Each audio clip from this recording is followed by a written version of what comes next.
গল্পটা শোনার আগে অবশ্যই মুখে টাওয়াল ওড়না বা কিছু একটা দিয়ে মুখটা সাবধানে রাখবেন। মায়ের হাতে খেলানি খেলে আমি দায়ী না। বল্টু হ উচ্চারণ করতে পারে না, হকে গো বলে ফেলে। ক্লাসে নতুন ম্যাডাম এসেছে, এবার পরিচয় পর্ব শুরু হলো। ম্যাডাম বলল, হাই ছাত্রছাত্রীরা, আমি পাখি, এবার তোমাদের পরিচয় দাও দেখি।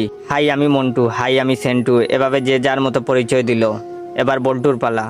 বল্টু বলল, গাই আমি বল্টু। ম্যাডাম বললেন, কি বললে হারামি? বল্টু বলল, গাই বললাম, আপনি আমাকে গাই বলেছেন, আমিও আপনাকে গাই বললাম।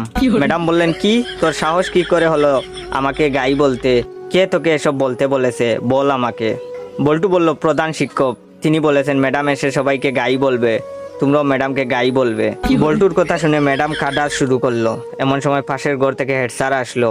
হেড স্যার আবার ক বলতে পারে না, ক কে প বলে ফেলে। হেড স্যার এসে বললেন, কি ব্যাপার ম্যাডাম, এভাবে পাচ্ছেন যে? প্রথম দিনেই ম্যাডাম রে এভাবে পাদানো হলো কেন? হেড স্যারের কথা শুনে ম্যাডাম আরো জুড়ে জুড়ে কাঁদা শুরু করলো।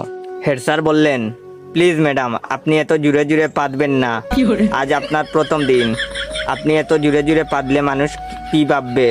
প্লিজ আস্তে আস্তে পাদুন, তাহলে আমরা ছাড়া আপনার পাদার শব্দ অন্যরা শুনতে পাবে না।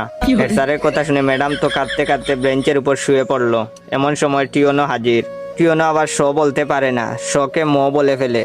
টিওনো, কি ব্যাপার ম্যাডাম, আপনি এখানে মুতলেন কেন?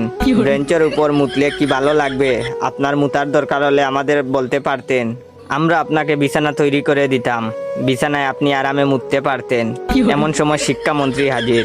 শিক্ষামন্ত্রী আবার উপরের সবগুলো সমস্যা বিদ্যমান। শিক্ষামন্ত্রীকে যে যার মতো ঘটনা খুলে বলল।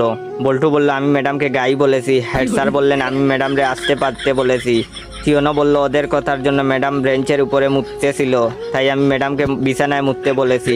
তখন শিক্ষামন্ত্রী বললেন, ও বুঝেছি, গাইটা পাততে পাততে বেঞ্চের উপরে মুতেছে। এটা শোনার পর ম্যাডাম তো বেহুশ।